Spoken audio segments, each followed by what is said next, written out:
So now we have this rectangle. I want to go to Rhino, Drafting, Model Hatch, and notice that this is asking for the perimeter.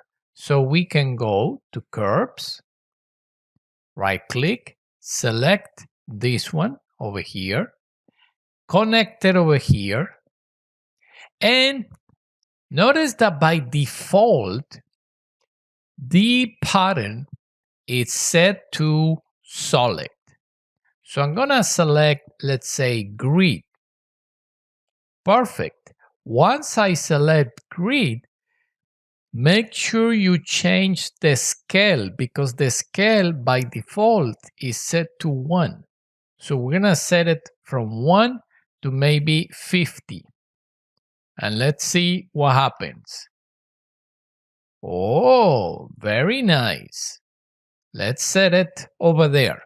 Now, the base point. Let's get a point.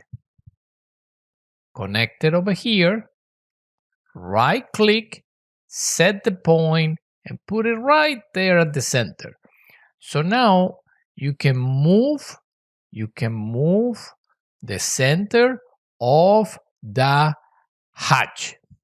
And finally, rotation. That's why we learn under math, trigonometrics, radians, how to convert from 0 to 180, how to convert from degrees to radians and connect them over here. So now we can rotate, we can scale, and we can change the origin. Beautiful.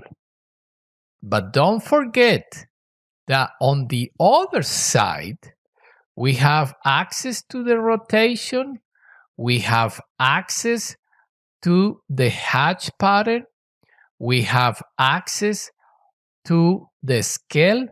So we will see later all the things that we can do with this.